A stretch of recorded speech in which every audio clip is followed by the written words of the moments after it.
Hi, y'all ready? Okay, I'm Darren Dawkins, and on behalf of myself, Mark Sharp, and all the vendors here at Unicoi Custom Call Makers Show, I'd like to thank everybody for coming. Thank you for your support of this show and everything that goes on here. It means a lot to us that y'all come and that we're able to have this for everybody's benefit.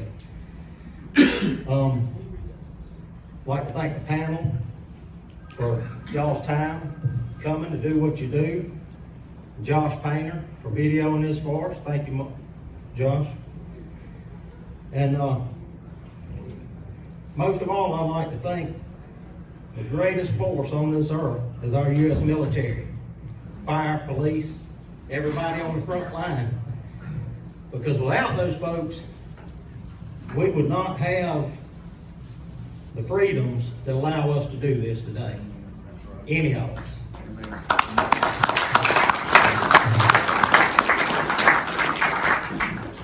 What I would like to do is have the panel members.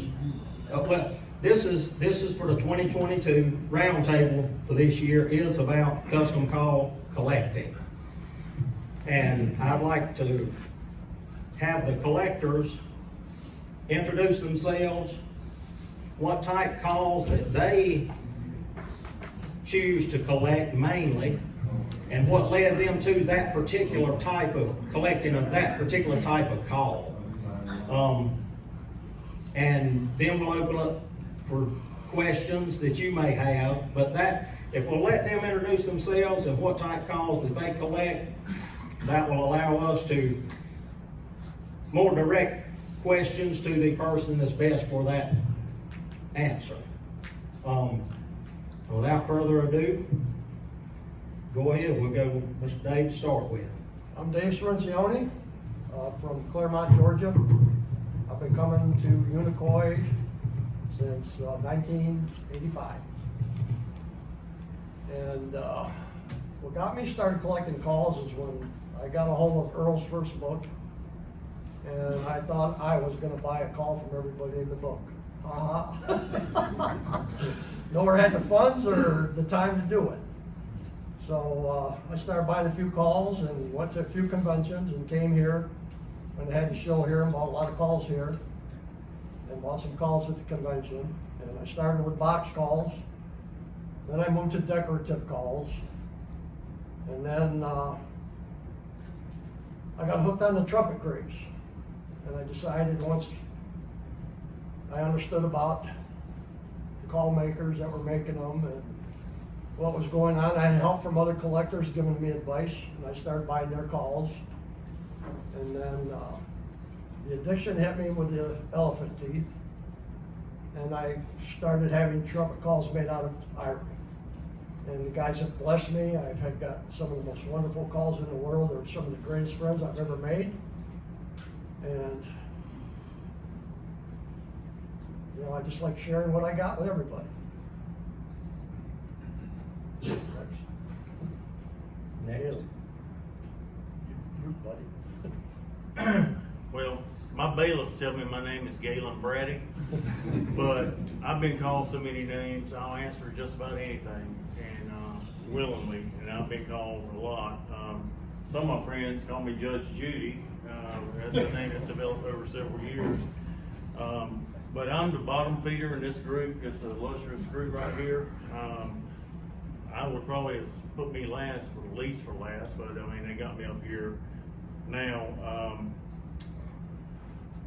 I wish I could tell you exactly how I got into it, but I went 5 years turkey hunting and never killed a turkey. And I almost wrote a book that you almost got called What Not to Do to Kill a Turkey.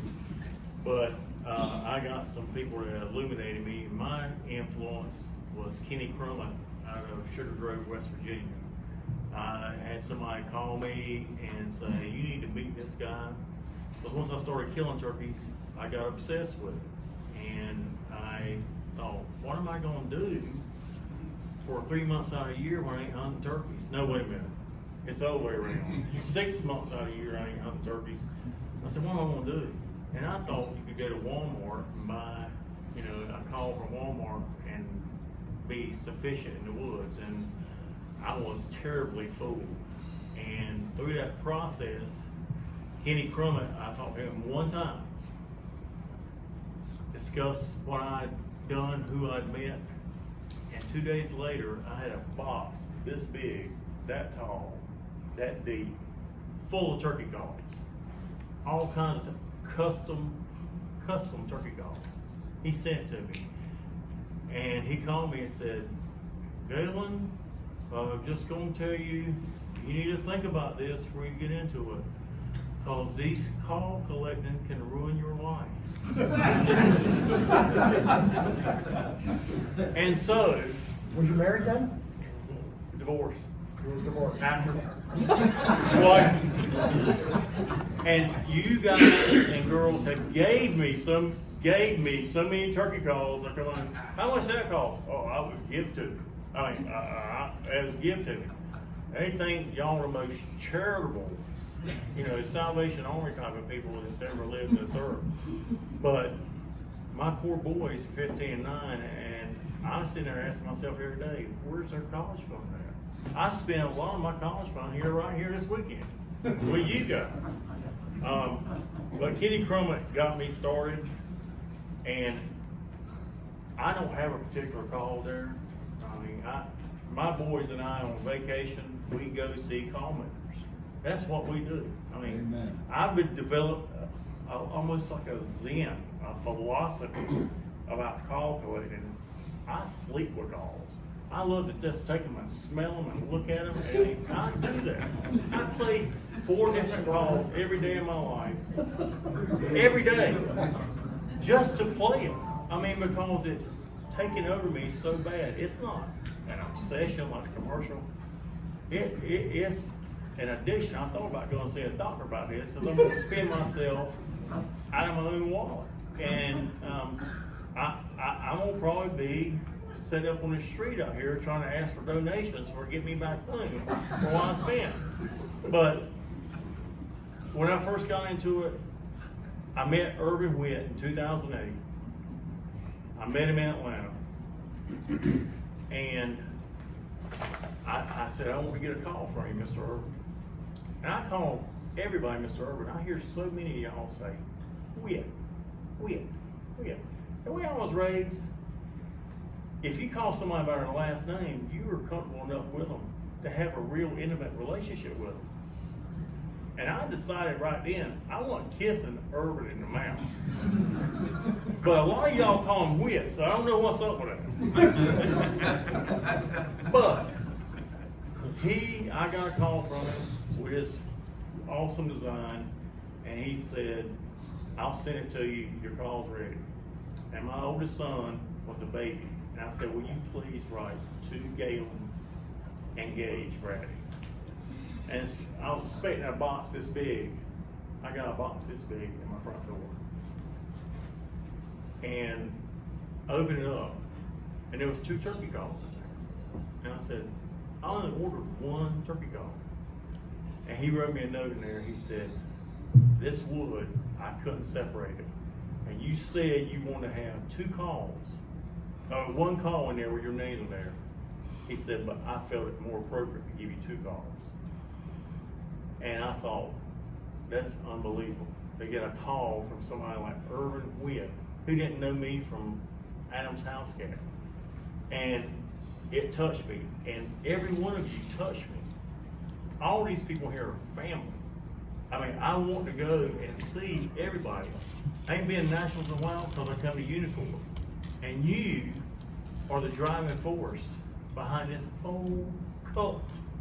Janice Beard back there, her husband, David Beard, one of the most preeminent collectors I've ever known. I walked in their house, and I walked in there where he had his turkey calls. Everything, chances, Neil Calls. That man was a man after my own heart because he was a hunter, a collector. He was everything I wish I could be. And I went on, and me and my boys went and saw Darren this year. We've seen several of you go in their house, Larry, Stevens, I mean, we just go, because, I mean, that is my full-time job. I'm a judge part-time. My full-time job is turkeys and turkey call collecting and thinking about y'all and getting in touch with y'all, because this is a special group right here. I said, Irv, I got every one of the types of calls you made. I said, and Chris Williams was sitting with him. I said, I want you to make me a pop call. He said, I don't want to do that. I hate making these pop calls. They take my time off. I don't want to do it. I said, please make me a pop call. He said, okay. So what I do for a living, I thought, he's going to make me a glass pot, put marijuana leaves on the bottom of it. And I got to look at marijuana and to try to explain it to people and say, hey, you pothead. I mean, yeah. So we almost lost Irvin Whip. And it was a horrible time in my life. Talking to Darlene and then day by day, wondering if that friend of mine, brother of mine, was going to make it. And he did, by the grace of God. He made it. And he said, I'm going to make you a pop call. So every year he has a gathering in the summer, and we go out there, and he puts on a feast. And he has an auction. And he has a fair, state fair tickets, and call makers donate their calls. And my own boys were drawing one year, and I still couldn't win. And so this past year, Jody Harrison went there, a preacher man, he was supposed to pray. He said, will you pray? I said, yeah, I'll pray. I said, I have no problem praying. So I didn't win again this year. So he stands up and get ready to let everybody go. He says, I want to call up Galen Brady in front of his people, and I want to show something. He'd been bothering me to make a pop call, and so I decided to make him one. Everybody like, God, I heard him make a pop call. So you can't say, this is what he had for me. This bag right here. And I grabbed it, and I'm sitting there, and I'm kind of bashful. I don't want to really talk to him. I'm kind of reserved. If you look, this is what it was wrapped in. You see what this is? Toilet paper. And so I took that out, and I looked at it like this. I have never seen a pop call like this in my life. So this is the pop call that Irvin Whitman.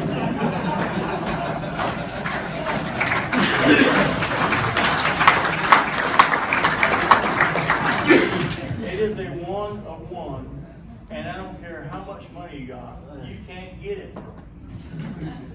When you flip the lid up, it's a glass call. And there's a smiling poop in the bottom of it, and I got a plunger striker. When you take the flusher off, that's a scratch box. Is that not cool? And that's the spirit of this whole cult that Miss Janice talks about. And this is the greatest event ever, ever. And thank you for your time, and thank you for hearing me out.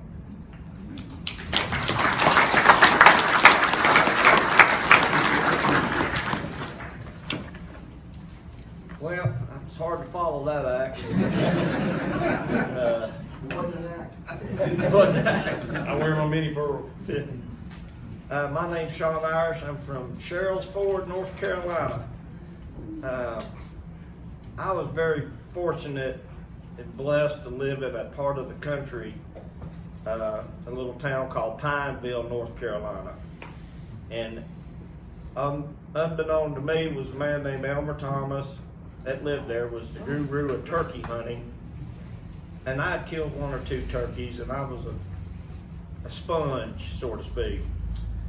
And that's where the yeah buddy thing originated, was from him. We would go out and we would hear a turkey gobble.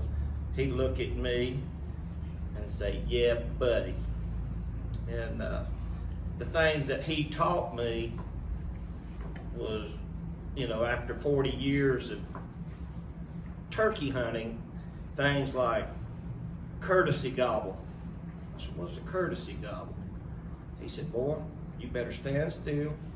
Don't be messing with your hat. Don't be tugging on nothing. Don't stand perfectly still. He said, we might just get one gobble.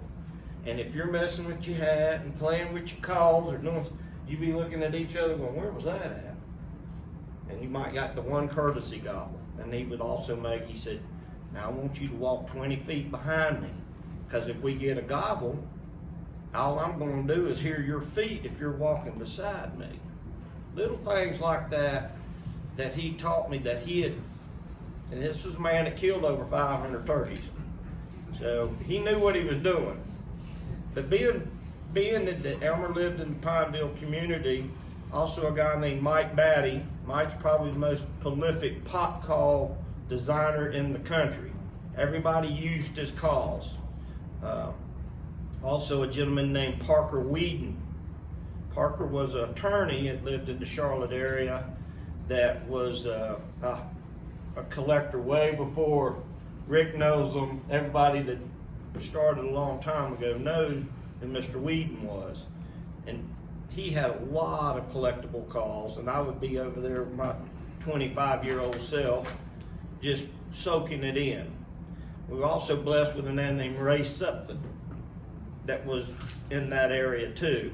And then another gentleman that actually I had a duel with in 3 hours of me calling and him calling. He thought I was a turkey and I was a turkey. His name was Roy Stowe.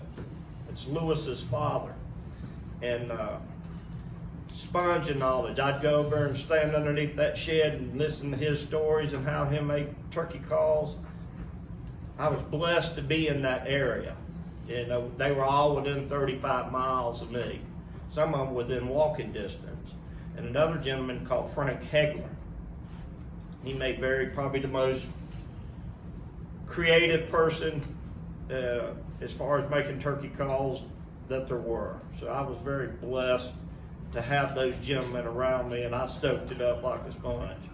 But to this day, the thing that gets me is I like folk art. I like the folk art. I don't, back in the 1900s and stuff, when there was basically turkeys in different parts in the Midwest, and we didn't have as many turkeys as they did, but how these guys like Simon Everett and all them came up with Jeremiah Stevens, how they came up with a turkey call. Who would have thought, I'm gonna take a pill bottle, I'm gonna cut the lid of it off, cut the bottom of it out, stretch a rubber glove over it, and make a turkey call out of it. I'd have loved to have been a fly on the wall listening to how these guys came about, taking a piece of slate, taking a piece of corn cob and sticking a stick in it and trying to make a call, make something that sounded like. They didn't do it because they were collectors. They did it out of necessity. During the Depression and all, you had to eat. And so my big attraction to turkey call collecting is the history, but it's the folk art and the process these people went through in trying to develop something that sounds like a turkey.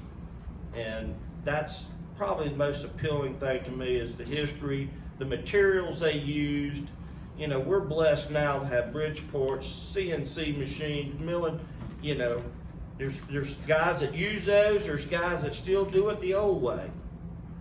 And they take a hammer and a chisel and they make the checkering. So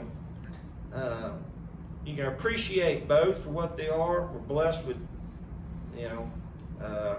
I've seen calls made out of a joy bottle with a stick stuck in it, a shotgun shell with a stick stuck in it, a piece of window trim out of a window. A guy named Joe Guthrie's out of Pennsylvania made some of the most incredible stuff out of what people usually would take and throw in the trash can. But he had the ability to create a turkey call. He made many. But that's my biggest attraction. And the other thing is, still to this day, me hearing one gobble in the woods is, I look at Elmer and I go, yeah, buddy. So my biggest attraction is the folk art and just the sound of them and the challenge. The challenge of going after something that's got the brain the size of a green pea and getting your ass kicked regularly, I want all that I can get. So, my collecting is kind of like the guy that opened the oyster and said, damn, I believe I'll have to eat that. So, I enjoy it. The people, like Galen says, that's what makes it. We share stories. A lot of these people in here are my friends. I hunt with them, I fish with them. I've been very fortunate to, I can touch on a little guy named Larry Stevens is here today. He fishes, he's a great call maker. And Larry invited myself and Wendell to go fishing in Venice, Louisiana, and we went down there and me and Wendell caught fish till our arms fell off. So it's a blessing to know, genuinely good people. I feel if I break down in Tennessee, I can call somebody. Somebody will come help me. And that's the brotherhood of the turkey call community, which makes it such a valuable commodity to me. And Wendell's got a picture of him fishing in thongs, so you should see it. It's an 8x10. I'll sign autographs. Can I have number one? Yeah. It's been a blessing. And like Galen said, it's not a 3-month ordeal. It's pretty much a livelihood for, or a lifestyle, I should say.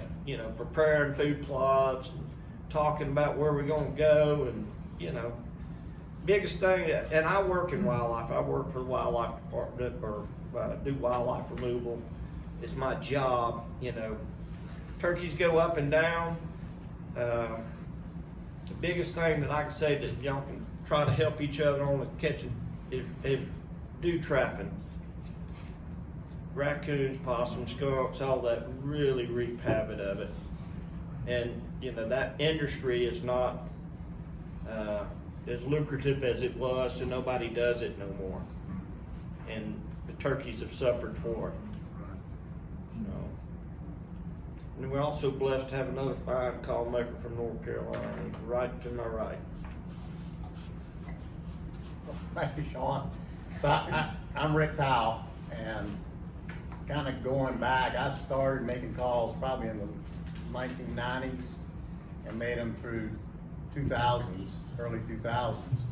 And really what got me started in it is kind of like these guys have talked about, the camaraderie. Making calls, a lot of us call makers, we traded back and forth. And I got a lot of the call makers' calls from back then. And we just became real good friends. And back in somewhere around 2002, 2003, we only got to see each other about once a year at Nashville and then here. But I had a pig picking at my house and called a bunch of them. And I know Darren was there, Dave was there, Bob was there, several others I'm sure. And we just had a real good time getting to know everybody. And people today would kind of probably freak out. We're sitting around a fireplace and, well, let me see that call. And we just throw it across the fire. And they'd catch it and play it. And, well, let's see, and we'd throw it. I mean, today, those calls we were throwing across the fire are worth a whole lot of money. But in making the calls, like a lot of other people, I wanted to know everything there was about making calls. I wanted to know what made a call work. My first calls were pretty rude and pretty crude. I think Dave's got one of the first ones I made, and I had a washer glued into the bottom of a pot, a piece of slate on it. But But it calls turkeys. it calls turkeys. But I want to know what changes in a call makes a change in the sound. What makes a call work? And so I started collecting all the old calls, and I would look at the calls and how the call was made. And if you really, really study the old calls, you can see where they did something after they finished the call. So they knew something had to change to get the sound the way they wanted it. And so I started studying and get my hands on every old call I could get and study it and try to figure out how I can make a better call.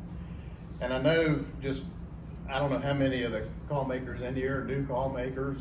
I mean, y'all are making fantastic calls, but the one thing I'd encourage everybody, walking around, I saw Lamar playing somebody's calls and saying, well, you know, this little change here, little change there. Lamar has, 120 years of call making experience? These guys that have been there, done that, open your ears. They can teach you a lot of stuff. And kind of like Sean, I was blessed to be in the same area. I would go over to Parker's house as much as I could and just talk to Parker. If you listen to people who have done it, they can show you. Anybody can pick up a call and copy it and get a turkey sound. But if you really want to understand what makes a call work, you got to study what it is. And these old calls are some of the best. And then, like you said, Frank Hagler, and this is, I happen to bring this for another reason, but this is some of the calls I made. But Frank had said, he says, Rick, you need to do something that is not another deal cost call. It's not something else. Think of something different. And so he kind of encouraged me. I made the Old Tobacco Road, which is a carved ivory cigarette holder as a mouthpiece. And then this is a combination, a box call and a trumpet, but it was trying to study some of the old calls and what could be done different and still keep up with the traditions of what a call maker did. So I guess, you know, what my passion is getting the old calls, and like this is, I grew up in the Richmond, Virginia area. This is a Jackson pushpin. It was patented in 1921. He kept the patent until 1926, and he sold it to a man named E.G. Chalkley. Chalkley made them in Richmond from the late 20s to the early 30s. Then his son made them in Suffolk, Virginia. And I have every different one from the whole lineage of when he made it, just so you could study what he did, what changed, what was different. And that's something that is kind of interesting to see. This is a Neil cost call. And if you look, it doesn't have the checks like most people are used to a cost call. And if you look, it was made out of a cedar limb. So that was part of his progression. He started out making them with a cedar limb. And then as he made more and more, he went to a Lynch style and started making them on a Lynch. And then he came up with his own style where he was checkering it and he had the wood grain going certain ways and everything else. But look and study the progression of what these call makers do. I'm in the wrong queue.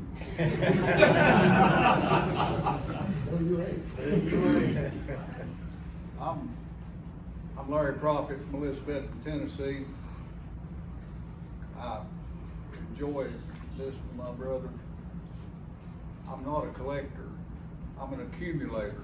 I told somebody today, when before long now, there'll be a yard sale at my house. These little short ones will be $3 and the big long ones will be $5. Wife and them 2 girls, but I'm just a pure turkey hunter. I love anything that the old gobbler, the Walmart man, Walmart hunters, they've not heard. And you get a custom call, any kind of call, it's got a different hen's voice in it. So if I found a call that I liked and I could use, like Lamar's calls, I'd buy ones in different things, different woods. And so I end up, I'm using a paddle call that he made for Jim Jones in 1990. I call it Radio Moscow. It's worked a lot of times. But then one day Lamar put me on, man. He told me about this man. He was up in South Carolina hunting. said, this man, young man took him out, put Lamar on the house turkey, one everybody played with. Wouldn't come nobody. And the young man said, I've got to go to work. Would you care if you want me to call a little bit with this caller I've got, see if the bird will come? He said, yeah. So he called a little bit with it, and the bird left the hens and came to Lamar's gun. I said, who is that? What was it? I said, I want one. Well, and I got to looking, I've been on this man's list from 94, then it was 2003. And of course, I've been using Billy's trumpets for a long time, Billy Bice, and had a lot of his calls. But I buy and collect stuff. I don't have any desire for anything that's just different, because it's different. I like stuff that's got turkey in it. And so this guy, Zach Farmer, I found that call. You know, everybody's got something in their own particular way they use the call. Like you could hand the same call to a dozen of us, and we're going to have a dozen different sounds. Like baking biscuits, making gravy. Everybody's going to got their own lick. Anyway, I just collect. I've got stuff here I hunted. I went to see Wayne Bailey. I wanted to learn the wind instrument. I wanted to learn wind bone. They talked about using it in the fall. This was 1994. He said, if you want to learn it, you need to talk to Dwayne Bland of Oklahoma. So I did. Long story short, I bought Dwayne's collar, this Jezebel. He was gracious enough to sell it to me. And then he made one of his design. And he made that design. I had Ralph Permar to make two collars, two hex collars. Dwayne loved them because they had the hex shape. So I sent him number 6, this is number 5, and he, out of my first Royal Slam, he said, I'll make you a lanyard if you want one. He liked the Indian influence. So, anyway, this is a little signature thing right here on the end. It's a trapping identification. But anyway, I was like these brothers here. I wanted one of everything I could find for a while, and then I thought I got to look at all that stuff. And so now I'm just after things that's killer calls for Larry. I love the certain things. We've all got an idea. We've all got collars that we need to keep in our safe. I told a young man the other day, he talked about stuff. He said, I've got this kind of collar, that turkeys can't hardly stand it. I said, keep it in your safe. So, anyway, that's all I got. My name is Martin McPhail, and I'm from Collinsville, Mississippi. 71 years old, and I got 51 years of turkey hunting experience. Now, I was more of a turkey hunter. In my younger days, I really missed out on the meal cost there and all the fellowship that y'all had, because I was busy keeping my mouth shut, chasing turkeys. I joined the NWKF in 1993, but I didn't socialize. You know, I missed out in 2002 on the first national convention, and I fell in love with it. Started at Unicoi here in 2016. I started collecting. I didn't know it, like most of us early on in my career, and I found out a call made by C.D.W. Vaughn in Grenada, Mississippi. Father-in-law got me one, and I loved it. And so each year I would order 12 of these from Mr. Vaughn. Endorsed person by Jack Dudley, champion, world champion, natural voice turkey call. And he kept asking, why do you order 12 every year? I don't know. I give 8, 9 away, and I keep the 3 or 4 alive. So, anyway, he said, asked me how many turkeys I killed. I was an idiot, and I told him. And he said, I want to come hunting with you. He came hunting with me. It was such a privilege. And, saw my first decoy, he threw it in the back of the truck. I said, man, we'll get shot in Mississippi. He said, I ain't been shot but twice. And he had bullet holes all through that box of hand-carved decoy. They were great memories. And so I kept looking in calls, trying to find better ones, got socialized in the NWTF. And my wife made a mistake of teaching me how to do eBay. I mean, I was in a big company and I didn't have a computer on my desk. She taught me how to do it and bought me a curio. Fatal mistake. So I got plenty of turkey calls. I don't do much pop calls today anymore. They're hard to display. But I started out with box calls because of the shortage in the curios. I've gone more to scratch boxes and smaller calls, trumpets and wing bones, so I have space. My wife doesn't know this, so don't tell her I'm up to 5,150 turkey calls. But I don't have this high-end stuff now. You know, I didn't get in early enough. And what I brought with me are Mississippi call makers who are either deceased or no longer make calls. So I got a nice display of those. And one of my things I really love to do, I've copied all Earl Mickle's books. I got several copies of them. I made photocopies, put them in alphabetical order by state. So if I went to New York, I went to Pennsylvania, I went to Wisconsin, on the map I put on there each call maker, what town they lived in, what book number they were in, what page number.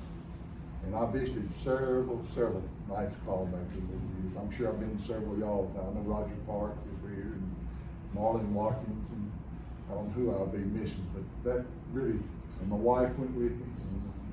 And I have to say that one of the most biggest blessings I ever had was going to Homer Hoots. Anybody ever heard of Homer Hoots? Wartburg, Tennessee, Methodist preacher, 90-something years old. And boy, I tell you what, it was a blessing. My wife felt like she'd been in the presence of God before we left. He had nice to spend the night. His daughter called and said, Daddy, you better watch out for those folks. You don't know, they may get you. You better watch it. And we could hear him say, he said, I'm going to watch him and I'm going to watch her. When I get through watching, we go into the basement and make some turkey calls. And it's experiences like that that you just never forget. And I had a heart attack turkey hunting in 2008, and I decided to retire at the end of the year. And that was a blessing. The Lord was looking out there. I hadn't had any further trouble. And 2010, I started taking some woodworking classes. No experience, never had any help from any turkey calling me. And it's trial and error, and mostly error. But I've been at it for more as a hobby and giving to charity organizations and more than saying it's the only show I do. I've learned so much and so much not to do. Y'all, they asked about the favorite call maker. I'm gonna move that to Mississippi, and got a fellow that's 94 years old named Ford Main. I know Mike Giles has been over there with him, Till Prater who's with him. He's 94 and he made some beautiful calls, and I've been fortunate enough to acquire a lot of them. He's certainly a great gentleman. I've killed a many a turkey with his call. And that about sums it up for me. Appreciate it. I thank all for the fellowship. Y'all, anybody have any questions for any particular person or style of call that they do collect? Or like I say, Rick, he's a call maker and collector, and I know Rick has a extensive collection. And I mean, as far as Dave, I mean, he deals with the ivory. Does anybody have any ivory calls that like some information on how to keep them clean and conditioned and things like that? Would you like to touch on that, Dave? Or? Sure. Ivory is a very tough material. It's pretty hard to screw it up, but you do have to do some maintenance, some maintaining of it.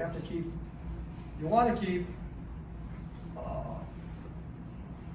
a good humidity level around them. You don't want them to dry out because they will expand and shrink and possibly crack.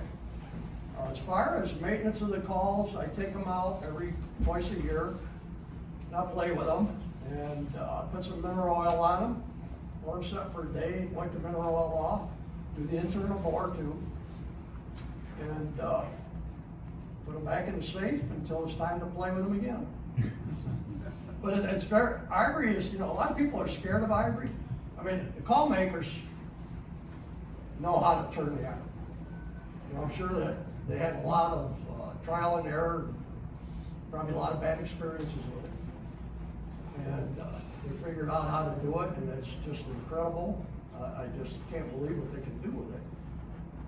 But unfortunately, our government has made it so that we can no longer transport ivory between states.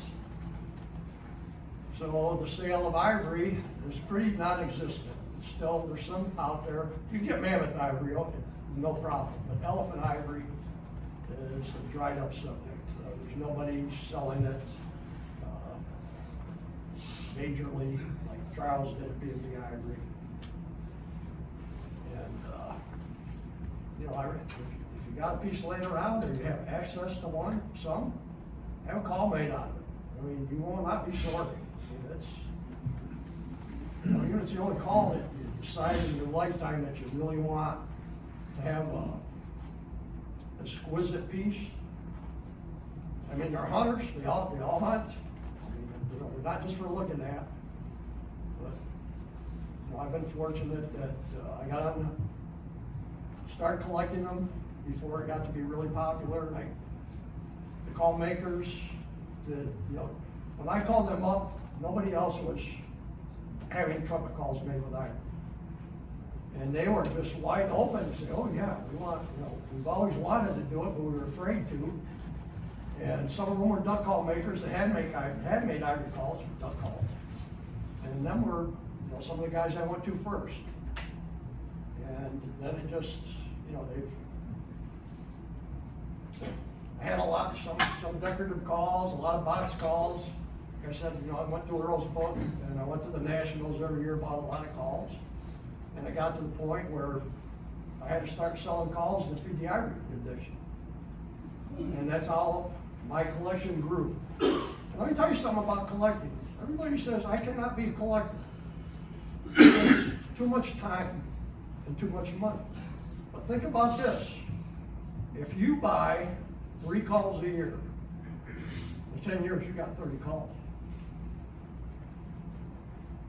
That you don't realize how fast you accumulate them. That's only 3 calls a year. Think about that. Everybody here buys 10 or more. I know that. What if you did it today? Yeah, this weekend. Yeah. But I mean, if you want to be a collector, that's the way I started out.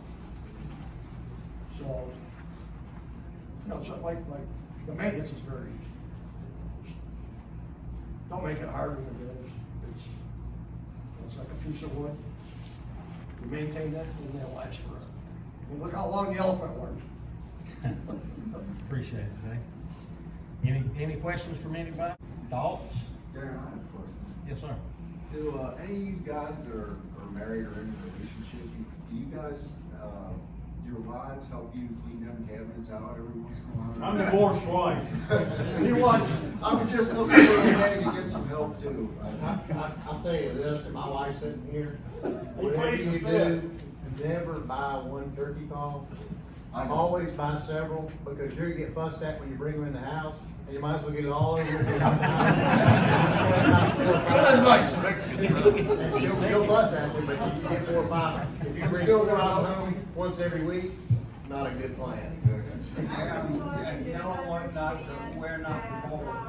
Why you couldn't get a Walmart $20 call, that's fine. And my husband replied to me, well, I said, why do you have to have more than one turkey call? He said, why do you have to have more than one parachute? Works out in the end, doesn't it? And you be very careful which pot you boil hen and wing bones in. That's right. Any other questions or comments? Do any of y'all have like a holy grail call or do you have something you don't have that you're constantly chasing or can't afford yet or, you know, like people that collect, there's always something. There's always the barn find, and I mean, that's part of the appeal of hunting for them. You know, when I didn't have to work for a living, I would go into every flea market, any antique store, and, you know, 1 out of 10 visit, you might come up with something. But yeah, there's always gonna be that Gibson or chocolate or old style Neil like this call right here. That's the first one I've ever seen that didn't have any checkering on it. That thing's rare as hen's teeth. And this right here might be as rare as they get. And that might be a Henry Davis call. But I think there's always something. So I live in North Carolina, I grew up in Virginia, so I'm always looking for Virginia calls. So there was a doctor out of Roanoke, Virginia, that made a simplex call. It was probably in the 20s, late 20s, he made that. Very, very, very near and neck. I've only seen or heard about 3 or 4 of them. But that's one I would love to get. But another one that I wanted, it's the very, very, I like scratch box, the very first scratch box was a drop. And there's been 2 or 3 of those. I found one of those. Kind of a long story that, anyway, I found it, went to the auction, bought it, and gave it to a friend, because he wanted it. And that was the very first patent in 1902. Did you give it to him after you dropped it, or? No. He's probably got the nicest collection in the world. He wanted one. It was kind of one that he didn't have, and he wanted it. He'd done a lot of things for me, and I gave it to him. Anybody I else? would agree with that. I got a Holy Grail call. Hegler made an ivory call that was called a twist. Yeah. And I had a twist on the outside of the barrel with a bell on the end. Twist and taper. Yep. And the last I knew was in New York City someplace, guys, with a doctor, Dennis Rick. A doctor that they didn't even hunt. Yeah. Just like the look. Yep. And it's one of the most fantastic calls I've ever laid my eyes on. And I will hunt for that call until I take my last breath, probably. I'll probably never see it. But if I do, as long as I can touch it one time, I'll be happy. If anybody knows how to get Larry Prophet drunk or set him up with some picture that I can bribe him with, I'd really like to get one of them Dwayne Bland calls. Call and we'll say, hey, what do you think of this? Take a picture this way, and let me see the inside, let me see that page. There are 1, 2, 3, 4, 5, 6. I know of 6 different push buttons. And then I've also got his hawk call, the 2 different pro calls he made, and a box call that was made. So add it all up, about a dozen different types. You get it from different geographical areas, like Rick's focusing on, where he's from, Virginia, Mark, Mississippi, E.O. Mitchell, all these guys from these areas, guys from Eminence, Missouri, where the people call the Fitz post calls. These all originated by Bud and Cecil Fry, a guy named Jake McCormick, Dan Searcy, Bill Rogers. That's kind of where that, what they did is went down out in the field and cut a fence post down and made a turkey call out of it. And that's why they got that name recognition from Eminence is the fence post calls, because that's where they came from. So it's, you look at, different areas, where, those kind of calls come from, and that's what some guys go after and collect. I'm like Rick, I like the Virginia calls myself, because that's where my farm's at in North Carolina, because that's where all the makers that kind of got me started. But the Gibson call is the Arkansas call. That's where the kind of the box call craze started with. Different areas have different kinds of calls. Don't know too much about the western part. There was, 25, 30 years ago, there was a guy named Dick Dibble that made just unbelievable stuff. And unfortunately, cancer took him away from us, but you talk about a craftsman, he was one. Now, let me ask you, with the calls you guys collect, especially the older stuff, I've had this question posed to me before, about the different woods that folks used back then. Now, would you not say that almost every unique any old call, not unique whatsoever, they would always use what wood was indigenous to that area? Yep. You know, a lot of people say cedar, you know, up in the mountains. I've heard a lot of chestnut and things like that. People used what they had, mostly scrap stuff, I would imagine, most times too, wouldn't you guys? Yeah. Was it Magnolia down there where you're at, Mark? No, they use some of the, the chisel call, they use the baywood magnolia one. Yeah, persimmons around Chestnut in Virginia, but you know, the blight killed most of the chestnut trees. But a lot of the fence posts are made out of chestnut or locust. So, you know, locust fence posts last. You can tell the old calls, I mean, a lot, if you go out next door, I mean, the calls that you guys are making are beautiful. But the old calls, they were made for one purpose, and that was to kill a turkey. Feed your family. It wasn't about what it looked like, it was what did it sound like, and can it kill a turkey? And that, when you look at the old calls, that's all they were trying to do. Pepsi Cola bottles indigenous to Collinsville, Mississippi. I meant to bring that, I left it in the box. What about accessories, like, you guys collect lost calls, like holsters, old, things like that, leather, or any particular? Not anything. I'm showing some of the guys here, I mean, once you get in, you just keep up with the history. This is actually a receipt that I found. And this is a receipt from a J.F. Schmelzer and Sons out of Missouri.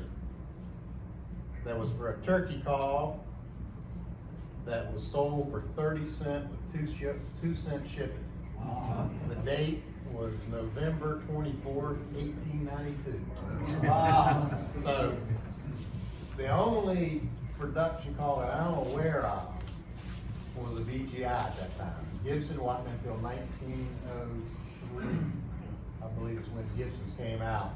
So they were selling BGIs for 30 cents. Did you buy those mountains back then? But yeah, I mean, once you start with something, you tend to branch out. Books, I mean, and the same thing, any book I can read about turkeys, I got. You learned to read 2 years ago. Yeah. Needs to go to Earl Mickle. Earl was probably the one that stoked the fire and put the books together, that put the craftsmen together, and you know, gotta give a lot of credit to Earl. You're doggone right. So, I mean, you came with 3 books, him and Howard. Yeah, you know, there's a lot of good, Chris McDonald, Howard Harlan, these guys are wealth of knowledge. Howard Harlan's probably got, he's like our other friend Danny Ellis, they got probably the best collections in the world, in the country, a long ways, and most knowledgeable. Howard was with the knowledge, because he knew anything from an old gasoline outboard motor to a chainsaw to everything about a turkey call. Yeah, duck calls, guns, hunt guns, all that good stuff. Most of his stuff, you ever get a chance, is in the Memphis at the Ducks Unlimited Pyramid. That's what we call it. It's right there on the Mississippi River. There's a whole museum up there. Most of that stuff is from his collection. Sean, you mentioned E.O. Mitchell, he's from Mississippi, and Yeah. I think his are the only calls that in the Smithsonian Institute we put in there years ago. Got 2 or 3 of the little smaller calls. I started judging calls with a lot of these guys in 2009, And I heard about all the legends, and there's a lot of legends that are here. But these new call makers that are out here, you are legends of tomorrow. And you are unbelievable. And I've judged calls that I hit it, and me and him stand beside each other and Rick, I go, but I can kill a right turkey on the right day with this call. He's gonna come to this call. But you're legendary. Don't stop. All these guys started making them at some point in time. And I collect anything and everything. I have made so many new friends here and got so many new calls this weekend. And I don't have a tune in my body to make a turkey call. But what y'all do, it takes up my time. You're ruining my life in a great way. And it is fantastic. And like I say, I've judged a lot of them. And people say, that's unbelievable. That's pure. Sean Irish's quote is, that's poison. And we've talked about it. And I don't care whether you compete or what you do, don't stop. Because someday, the people sitting here, our kids and grandkids, my boys, 15, 9 years old, are going to be talking about your calls. Like they're talking about Lamar Williams. And like they're talking about Neil Calls. And all these other people. I never met Neil Calls. But I heard so much about him, and these guys have shared so much about him. And you are going to take up people's cabinets, their lives, their marriages, their whole thought process. Here's the secret I'm going to share with y'all that I do to help me get through this. Okay. Who's played 6 Degrees of Kevin Bacon when you've been drinking? I'm trying to figure out 6 Degrees of Kevin Bacon. Well, here's my challenge to you. Do 3 degrees of Neil Calls and see if you can find any situation where you can't find 3 degrees of Neil Calls. You're going to talk to one person, 2 person. Somebody's going to know personally Neil Calls in their life. And I'll do that, and that shows you how tight this association is, and this relationship is, and how wonderful it is. And I've got a gazillion calls. Not as much as the doc down here on the end, but I got a gazillion calls. And I mean, I got 2 divorces to prove it to. And, you know, I'm in that field. And people say, you know, you do this for a living. You can't stay married? I said, hey, talk to call makers. It's their fault. I mean, it is. But it's an addiction, it's an obsession. I'm probably going to go, sooner or later, I'm going to go talk to a doctor and get some financial counseling to figure out how I'm going to pay my bills. But you are the best folks in the world. I've got people in this organization, never see them in person. I have let them come to my house. I said, I ain't going to be here. Here's where you go. Here's your permission slip. Here's my key. Help yourself. Because that's how great this group is. And I'm just proud to be here. And I could care less if I ever go to another call event, nationals. This is the place to do it. And another thing, you know, people think that still calls ain't evolving. You know, there's only so much you can do to a box call, shorten it, widen it, different wood. But I see things still, there's a gentleman in here in this room right now that's making something that is just as cool as it can be. His name's Anthony Ellis. And he's making something that nobody else does. And that's his signature thing, was that locking mouthpiece on his trumpet is as cool ideal as I've seen in a long time. So, if you don't, your call making is still evolving. Simple things, make it, you know, everybody takes the mouthpiece, they slide it up, they slide it down, they send it this way. His will lock in place. That's as cool as it can be. So, if you haven't seen it, I encourage you to look at his stuff. Really cool. Can I be your agent, Anthony? I'm his manager, you gotta work through me.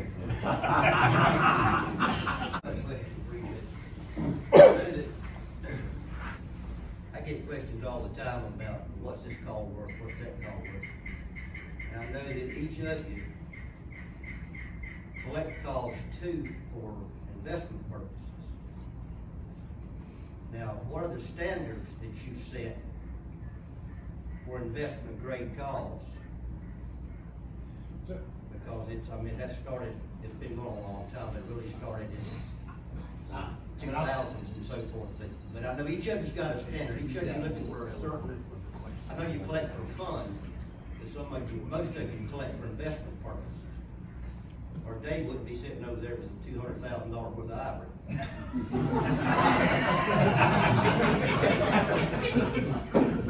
Anyway, I would like all of you, or each of you, those who want to speak out, what determines what you look for? And in that, how do you establish what's worth from a particular maker more so than another? No, excuse me, I meant within that certain maker, what causes that maker might reach an investment grade call, and this call might not. So I get asked that question a lot, and I know all of you have got an opinion. I mean, I'll throw something out. First thing I'll say, when people come up to me and they say, this is my grandpa's call that he used for years, how much is it worth? My immediate answer is priceless. Don't sell it, it is priceless, it's your grandfather's. And that's a standard. I mean, I think anyone that's got their grandpa's, I wish I had my grandpa's $30. But when you look at, and Larry's probably the best one to answer this, but my thoughts when you look at for something that's an investment, there's a couple of things you're looking for. Is one is the scarcity. If you look at the most expensive turkey calls in the history of sales, it's going to be the Henry Davis, $55,000. There's two I've never made. Henry Davis is known for writing the book on turkey calls. So his is right there. You also look at what is the significance of that individual in the sport. So that takes you to the Henry Jordans. It takes you to the Turpins. It takes you to some of those people who had a significant part. They wrote some books. They did something different. Theirs are going to be investment grade. When you look at some of the costs, I think you're going to look at something that was fairly unique. And again, scarcity. This is a cedar limb. There's not a lot of it. It's pretty scarce. When you look at a Lamar call, I think the things you want to really look for, I'm not real big on this is the first combination of this wood, because there's probably 100 different combinations of woods he's done. But who was it made to? What was the significance of it? I mean, did he make it, did Lamar make it for a friend? That's the ones, his calls are gonna be worth money. And I'm saying this in front of him, Lamar's a friend. Lamar's calls are gonna be worth money from here on out. He made his call. They're not gonna go down. He's a great call maker, he's a great person. Well, let me ask you a question on that. Within that, with the innovation, and I'm gonna use him because he's a friend, within his call making, with what he has done. Yeah. Okay. And one of his personal designs, unique designs to him, innovation. Absolutely. That's what innovation in that is unique. Because there's still things being done today, like Sean said, it's never been done. It's never been done. It's again, it's a scarcity. There's not a lot. Another thing, a Lamar call made for Darren is worth more money. Y'all guys have been friends for 30 years. That's worth more. Those are some of the things I look for, that what's gonna set these guys apart. You know, it's just, what is it that is significant? It's kind of like when I look at the stages of his innovations, he changed things. I know Lamar's studying calls every day and is coming up with new ways to make calls. That's his development, and when he's done that, that's a significant step. And yes, those are worth a lot more. I don't care, I care less what they look like. I'm interested in one thing, Kill. kill a turkey. Yeah. If it's got a turkey in it, there's not everybody can put a turkey in the turkey call. But most of them stays around long, they know what they're doing. Turkey's in there, but you gotta get it out. Some of these calls you can run a box call or a hot call. I heard one today and I thought, I looked at him, I said, 20. That was I heard Mark Prudham today on that too. Yeah. That's wrong. I'm not coveting things all the time. But that interests me, cause I heard the real hen, and she was out front, and I was looking, and I thought, I'm not believing that now. Of course, he's supposed to. Yeah. He's supposed to be good. He's the champion caller. But stuff like that, just like Lamar's call, and Dern's call, but to get something that's a winner, you know, you never buy just one of a good caller. And I think that's kind of goes to, if Lamar made Darren a call, they're good friends, I can guarantee you that's one of the best calls Lamar put out that he gave a good It friend. better be.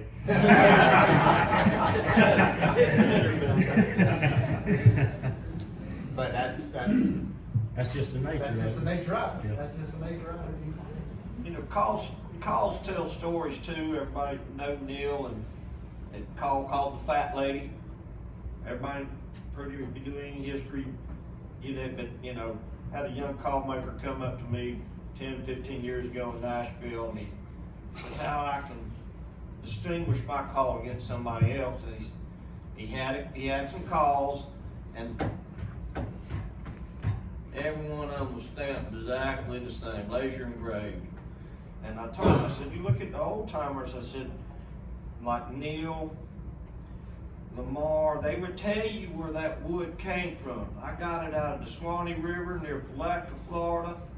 On this day, this came off the Ewing farm. This walnut is from somewhere in BFE, Missouri. So it told the story. And a lot of that, you know, that was specific to that call. You know, this tree fell on my grandfather. I mean, there's people here that a tree will fall in their yard, an apple tree, a dogwood, a cherry tree. They'll give it to a call maker just for that recognition that, you know, this tree was on my grandfather. I remember when I was this big, this tree was this big around. Now I have a turkey call made out of it. So the significance is that, you know, some calls tell a story. Neil was probably the premier person that he wrote on this call, and some of it not suited for young children, but he was the one that probably instrumented that. And but yeah, some calls tell the story. Bob's chuckling; he knowed him. Well, I can tell you what he wrote on a paddle call he gave me. But to begin with, he said I was the hardest person to please with a turkey call he ever met in his life. He wrote on that call, when you find all that's wrong with this call, you can blame it on a loose screw on both ends of the paddle. Good one, Bob. Thanks for sharing. But he did this for people that, you know, when he gave me the call, I looked at it and read it and laughed. He said, I didn't hurt your feelings though. I said, Neil, you know me well enough to know that if you hurt my feelings, you know you wouldn't have to ask the question. He said, yeah, I forgot about it. Another guy in this room that does that, and we've Galen alluded to, is his name is Wit. Wit is quite witty. So, order a call from Wit, you might get some good lingo on it. I ain't ordering a suction call.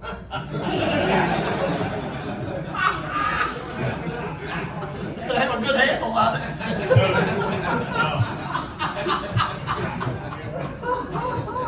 One thing I would like to say to the call makers out there, I know a lot of us write personal things. Sometimes it means more than you think. One of y'all mentioned Sometimes folk it means art. more than you think. One of y'all mentioned you mentioned folk art. I have a cousin, he and his wife have made a very good living in the art world, and a little bit known worldwide. And he and I discussed a lot of old stuff. And he told me the day is coming, and there are already people worldwide who collect American folk art. There's people worldwide who collect English folk art. And he said the day is coming when turkey calls and duck calls, it won't be in our lifetime, I don't think. It don't bring any, it'll allow it to come out. I know several years ago, was it 20 years ago, a hand-carved duck decoy sold at Christie's for $8 million. They're still, to this day, they're pushing $1 million. Yeah, but he said what these people are gonna consider true American folk art are made from materials from America. And he said as an example, I got a poplar call with a walnut lid and bottom, that is true American folk art. I have a Honduras mahogany call with a walnut lid and bottom. They don't consider that true American folk art, but it is folk art. Yeah, and several of us have talked. The day's coming when turkey calls are gonna bring the money that duck decoys and duck calls have been bringing. And there's a lot of people in here that are gonna do well.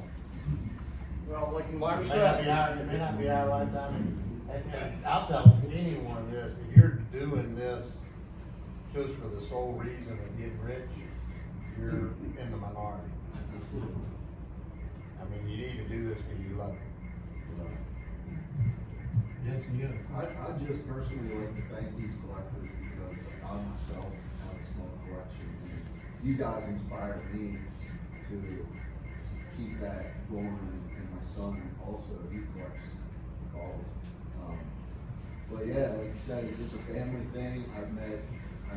The other year I was invited to Dave's house to see his collection. One of the most beautiful things I've ever seen in my life. And you guys mean a lot to me, all the ball makers in here. I, like Galen, brought my son on my vacation. This is where we're at. This is where I want to be. That's what I want to do. And I just like to thank you guys. Y'all my kind of people. Guys, let's get big about. Have a big thank to Mark and Russell for bringing it back. Yeah.